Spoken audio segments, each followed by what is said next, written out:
문재인 정부 당시 발표된 경제 통계에 여러 차례 조작이 있었다는 감사원 발표가 충격을 주고 있습니다.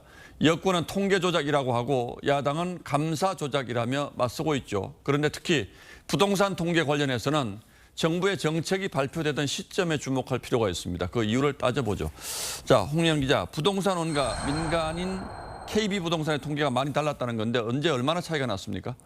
네, 가장 크게 벌어졌던 건 2018년 이 9.13 대책 발표 전후였습니다.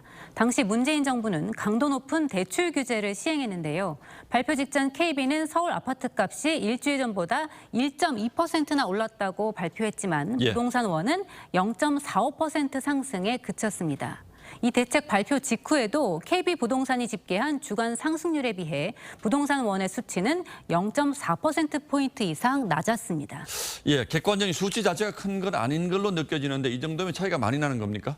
네, 그렇습니다. 집값이 상대적으로 진정됐던 2019년 상반기에는 대부분 0.1%포인트 미만이었습니다. 그러다가 2020년 6월 대책 발표 직후 조사에서 0.38%포인트로 벌어졌고 그해 7월 김현미 전 장관이 문재인 정부 들어서 서울 집값이 11% 올랐다고 말해서 논란이 됐을 때에도 차이가 0.49%포인트로 컸습니다. 예. 당시 이 김 전 장관의 발언은 부동산원 통계를 근거로 한 거였는데요. 그 뒤에도 주로 정부 정책의 성과를 보여줘야 할 때마다 격차가 벌어졌습니다.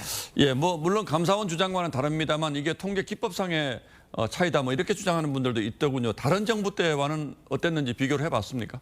이렇게까지 차이가 벌어진 적은 없었습니다. 매주 아파트값 상승률 차이가 쌓이고 쌓여서 문재인 정부 통틀어서 부동산원은 25%, KB는 62%로 이 상승률이 36%포인트나 벌어졌는데요. 예. 2.5배에 달합니다. 하지만 노무현 정부 전체 서울 아파트값 상승률은 이 43%와 39%로 두 통계가 비슷했습니다.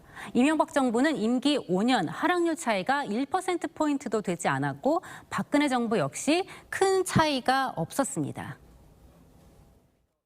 계속 올라야 될 때 안 올리고 이러면 시세값이 눈에 띄게 저평가된 상태로 유지가 되잖아요. 그럼 누가 봐도 그게 잘못된 시세라는 걸 판단할 수가 있으니까 표본을 교체를 하면서 그 표본값 자체에 대한 이제 정보를 이제 사라지게 만드는 거죠.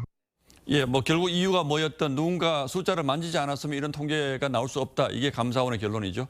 네, 그렇습니다. 감사원은 이 청와대가 부동산원에 매주 시세 발표 전에 중간 집계값을 보고하게 했다고 봤는데요. 이렇게 자료를 미리 받아보는 건 불법입니다.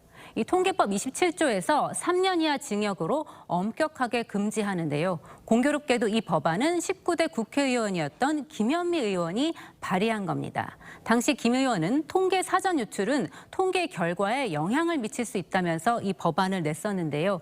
정작 본인이 국토부 장관이 되자 이걸 어긴 셈입니다. 예, 국내적으로도 큰 충격입니다만 문제는 경제 통계는 국가 신뢰도하고도 관련이 있지 않습니까? 맞습니다. 이 그리스는 지난 2000년 이 재정적자 통계를 축소 발표했다가 국제적인 망신을 당했고 이후 신용등급 추락과 국가 부도 위기가 이어졌습니다. 아르헨티나는 IMF가 2013년 아예 경제지표 조작국으로 규정하고 자금 지원을 중단하기도 했습니다.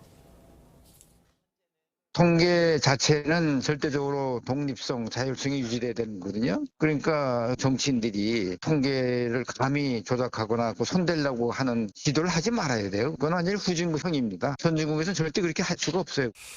예, 왜 이렇게까지 했을까? 정말 아무리 생각해도 이해하기가 어렵습니다. 홍영 기자 잘 들었습니다.